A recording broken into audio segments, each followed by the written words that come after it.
नमस्कार दोस्तों, मैं विनय शर्मा, वास्तु एक्सपर्ट और एस्ट्रोलॉजर, आप सभी का अपने चैनल पे बहुत बहुत स्वागत करता हूं और आशा करता हूं कि आप सब स्वस्थ होंगे, सुरक्षित होंगे।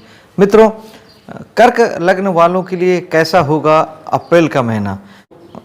धन के स्वामी का भाग्य में आना इस बात को इंडिकेट करता है कि धर्म कर्म के कामों से आपको अच्छे खासे धन की प्राप्ति हो सकती है। और अब आपको पहले 15 दिन आपको भाग्य साथ देगा पैसा कमाने के लिए, पिता भी साथ देंगे।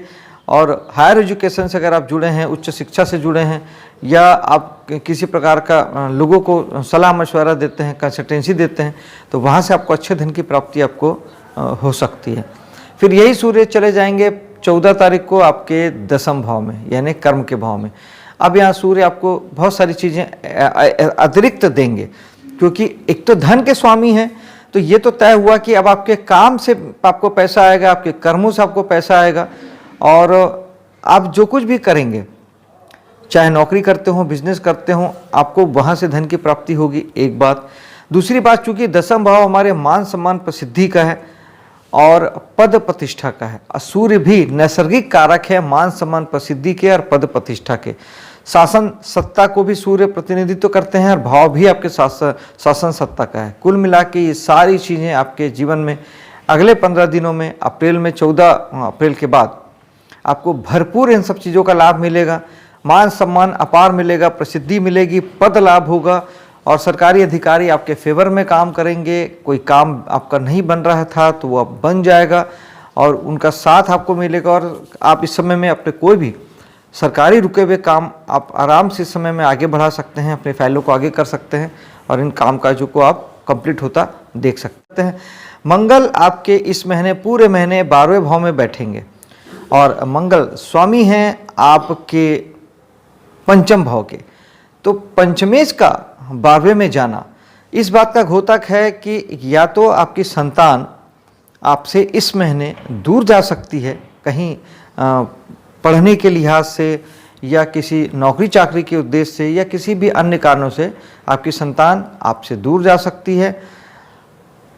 आपके अगर वैसे आयु है, आपके प्रेम प्रसंग अभी चल रहे हैं कि कोई आपके जीवन में प्रेमिका या प्रेमी है, वो आपसे इस महीने दूर हो सकता है, क्योंकि 12वां भाव दूर ही नहीं करता, रिश्तों में ब्रेक भी लाता है और उसे नुकसान पहुंचाता है, हानि पहुंचाता है। 12वां भाव हमारे हानि का है, नुकसान का है। तो ये भी संभव है कि आपके रिलेशनशिप में बाधा आए, यानी आपके प्रेम संबंधों में आपके ब्रेक आ सकता है, रिलेशनशिप ब्रेक हो सकता है, टूट सकता है।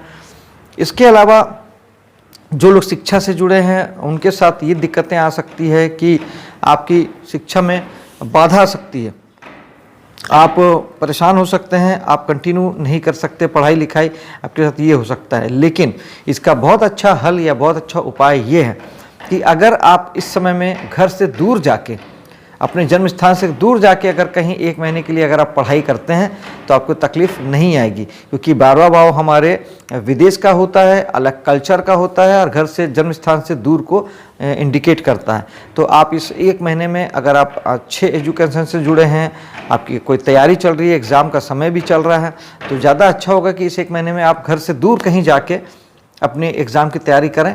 ये आपके लिए एक अच्छा रिजल्ट हो सकता है।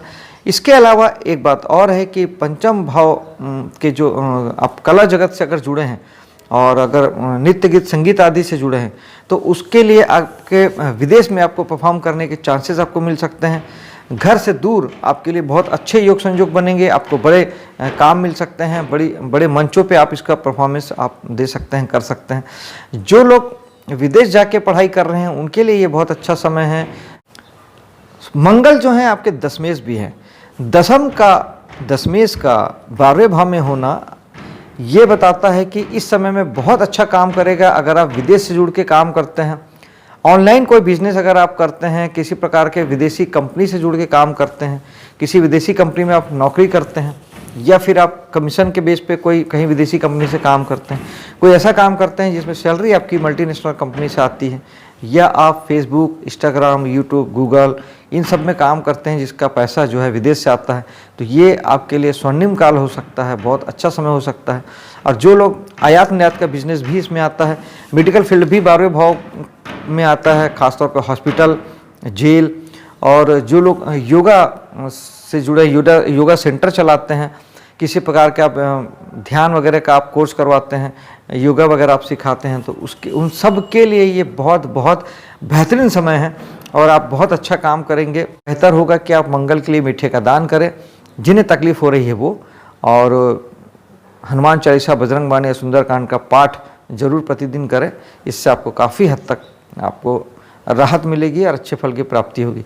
हाँ, छोटे भाई से बना के रखना ना भूलें, क्योंकि मंगल छोटे भाई को भी रिप्रेजेंट करता है, तो छोटे भाई को उससे बना के रखेंगे तब भी रिजल्ट आपको अच्छे आएंगे। 12वें भाव के स्वामी बुध आपके दशम में बैठे हैं, ये भी ठीक मंगल के जैसा ही एक योग बन गया। बुध ऑलरेडी आपके दशम में बैठे हैं। 12वां भाव जो होता है वो विदेश का होता है, किसी प्रकार के हॉस्पिटल का होता है, और आपके योग ध्यान प्राणायाम की क्लासेस वगैरह आप चलाते हैं उसका है। तो अगर वो सारे काम आप करते हैं तो वो उन कामों से आप इस समय में जुड़ सकते हैं, और नहीं तो आपके जो कर्म हैं वो कहीं ना कहीं 12वें भाव से जुड़ेंगे।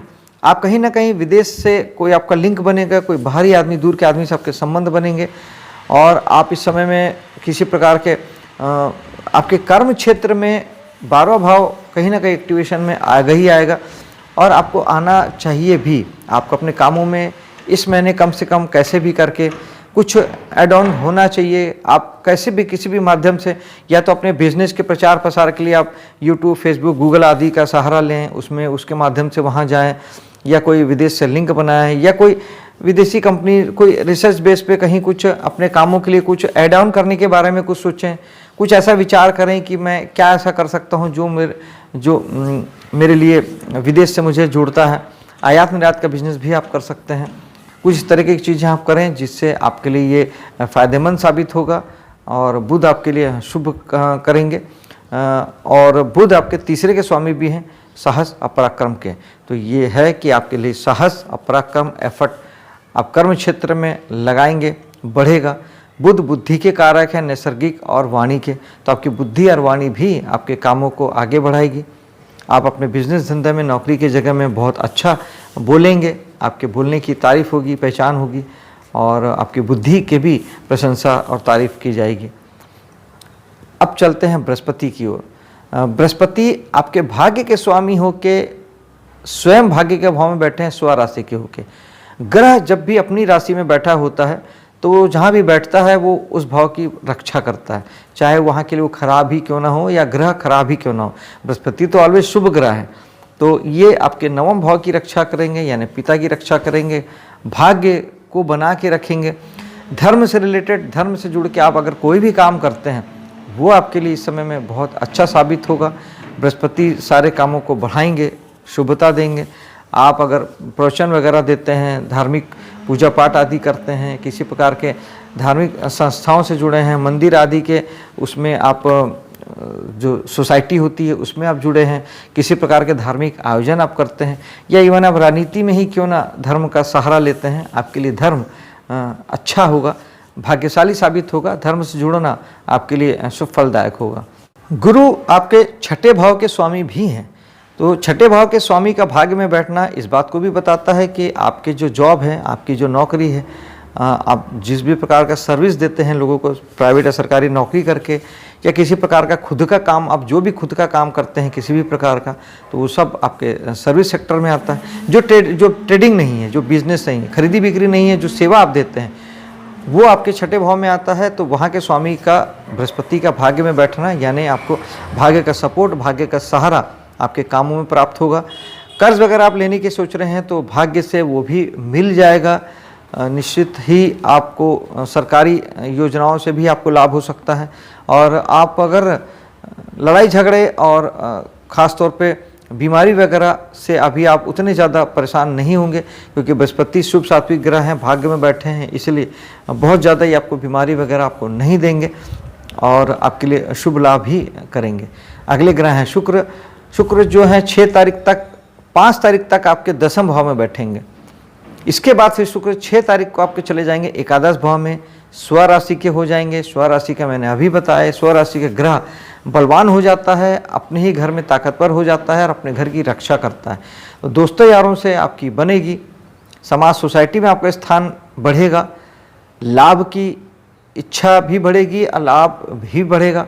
शुक्र चूँकि नैसर्गिक लग्जरी के कारक हैं और धन के कारक हैं, तो आपको धन लाभ भी करा सकते हैं और आपके जीवन में दोस्तों यारों के साथ समाज सोसाइटी में आप बहुत घूमेंगे फिरेंगे, एंजॉय करेंगे, मौज मस्ती करेंगे।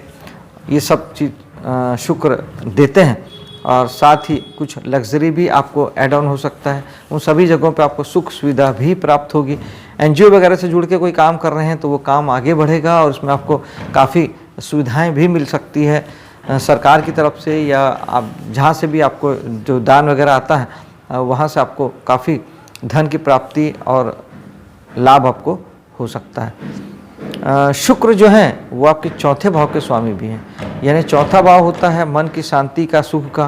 तो ये है कि वहाँ के स्वामी शुक्र एकादश में बैठे हैं, यानी आपको जो इस महीने आपके मन की शांति और मन का जो सुख है वो दोस्तों यारों से मिलेगा, समाज सोसाइटी के काम करके मिलेगा। सामाजिक जीवन में आप ज़्यादा सुखी महसूस करेंगे, शांति महसूस करेंगे।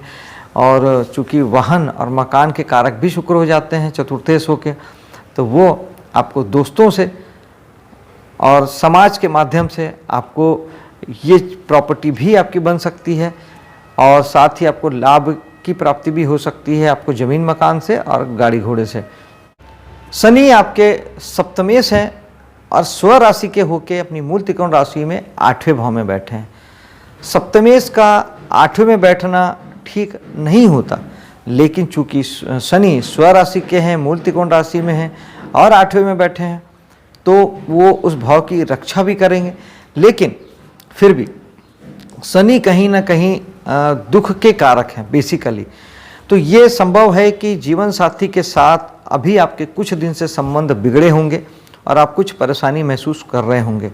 विशेष तौर पर अगर आप बिजनेस भी करते हैं तो सप्तम भाव बिजनेस का भी होता है, तो बिजनेस के फील्ड में भी आपको परेशानी महसूस हो रही होगी, रुकावट, चिंता, बाधा और ख़ास तौर पे दुख, ये सारी चीज़ें शनि आपको दे रहे होंगे।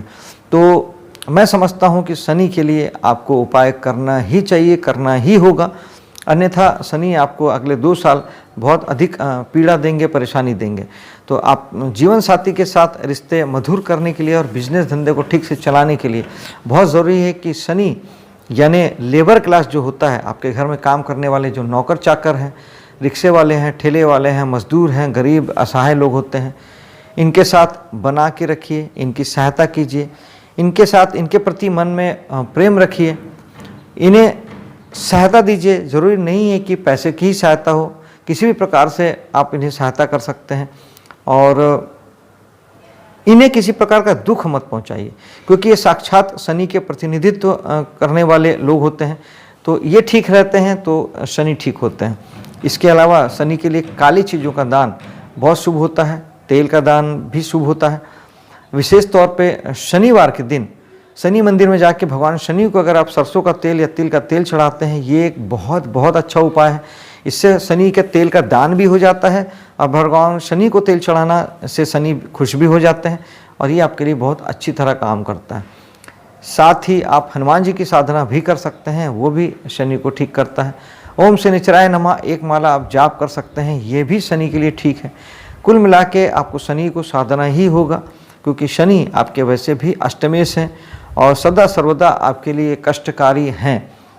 इसलिए बहुत ज़रूरी है कि आप शनि को लगातार साधिए, शनि को शुभ रखिए और मेहनत, खास तौर पे सप्तम भाव की अगर बात हो रही है तो जीवन साथी के प्रति और बिजनेस के प्रति आपको बहुत ज़्यादा समर्पण रखना होगा, समर्पित रहना होगा, बहुत ज़्यादा ध्यान देना होगा जीवन साथी के प्रति और बहुत ज़्यादा ध्यान देना होगा आपको अपने बिजनेस के प्रति।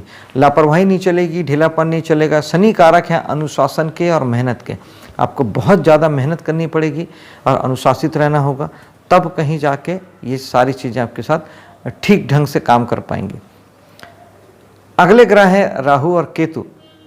राहु मेष राशि में हैं आपके 10वें भाव में। 10वें भाव के राहु कहीं ना कहीं काम को लेके आपको चिंता परेशानी भी देते हैं और काम में भटकाते भी हैं। एक से ज़्यादा विकल्प प्रस्तुत करते हैं, आपको लगेगा ये ठीक है, ये ठीक है, ये कर लूँ, वो कर लूँ। जो कर रहे हैं उसमें आपका सेटिस्फेक्शन नहीं होगा, लेकिन बस यहीं गलती हो जाती है, यहीं चूक हो जाता है। राहु ज़िद्दी हैं, पागल बनाते हैं और असामान्य सफलता दे सकते हैं, बशर्ते आप जो काम कर रहे हैं उसे ना चेंज करें, उसी काम में अपने पूरी ताकत को अगर आप झोंक दें, तब आप वो सफलता पा सकते हैं जो आपने पहले कभी ना देखी हो। राहु ऐसा करते हैं, राहु भटकाते हैं। राहु के लिए सबसे अच्छा उपाय है मेडिटेशन, ताकि आपका माइंडसेट क्लियर हो, आपकी समझ बनी रहे और आप सही सही देख सकें कि आपके लिए शुभ क्या है, अच्छा क्या है। राहु अगर ज़्यादा प्रॉब्लम कर रहे हैं, काम धाम में आपको ज़्यादा दिक्कतें परेशानी आ रही है, तो आप एक सूखा नारियल बहते जल में हर महीने की हर अमावस्या को आप इसे बहाएं और साथ ही सोमवार के दिन भगवान शंकर के मंदिर में चढ़ाएं सूखा नारियल, तो ये आपके लिए राहु का उपाय हो जाता है। और तिल जौ का दान भी अच्छा होता है। और विशेष तौर पे चाय कॉफ़ी राहु की चीज़ें हैं, किसी भी ग्रह को उनके दान बहुत शुभ करते हैं। तो चाय कॉफ़ी खूब दोस्तों को पिलाइए, ऐसे भी बांटिए, गरीबों को दे दीजिए, तो राहु ठीक हो जाएंगे। केतु आपके चौथे भाव में बैठे हैं। थोड़ा सा आपको समझ लेनी होगी केतु के बारे में। केतु बेसिकली वैराग्य कारक ग्रह हैं, विरक्ति के ग्रह हैं, साधु हैं। तो केतु जहाँ हैं, अगर आप जो ग्रह हमारे जहाँ पर भी हैं और वो तकलीफ़ अगर दे रहा है, आप अगर वो ग्रह ही बन जाते हैं तो फिर वो ग्रह को तकलीफ़ नहीं देता, इवन आपके लिए दोस्त बन जाता है। केतु तब तकलीफ देंगे जब आप केतु के उल्टे चलेंगे, यानी अगर आपने मकान को लेके, वाहन को लेके, घर गृहस्थी को, सुख शांति को लेके अगर आपने प्लानिंग की, भविष्य की योजनाएं बनाई, सपने सजाए, कुछ अपेक्षाएं लगाई, तब आप दुख पाएंगे। अदरवाइज़ अगर आप तटस्थ रहते हैं, न्यूट्रल रहते हैं, चौथे भाव के लिए अगर आपने वैराग्य धारण कर लिया, केवल वर्तमान में रहते हैं, अपने केवल कर्म करते हैं, क्योंकि केतु के पास केवल पैर है और किसी भी प्रकार के आप वो भविष्य की योजनाएं नहीं बनाते, तो फिर यही केतु आपके लिए अच्छा काम करने लगते हैं। और फिर भी अगर आपके घर की सुख शांति कहीं बाधित हो रही है, दिक्कत हो रही है, आपको दुख तकलीफ हो रही है, तो आप केतु का ज्योतिषी उपाय कर सकते हैं। खट्टे मीठे फल केतु के होते हैं, तो आम, नींबू, केला ये सब का दान कर सकते हैं, गरीब को भी और मंदिर में भी। चेक प्रिंट के कपड़े केतु के होते हैं, आप अवॉइड कीजिए और दूसरों को दान दीजिए। और गणेश जी की साधना से केतु ठीक होते हैं। और मेडिटेशन सबसे बेस्ट उपाय है राहु केतु दोनों के लिए। दोस्तों, आपके लिए ये महीना शुभ हो, सफल हो, इसी कामना के साथ मैं अब आपसे विदा लेता हूँ। मेरे वीडियो को लाइक शेयर कीजिएगा, मेरे चैनल को सब्सक्राइब कीजिएगा। मिलता हूँ आपसे अगले वीडियो में, तब तक के लिए जय हिंद।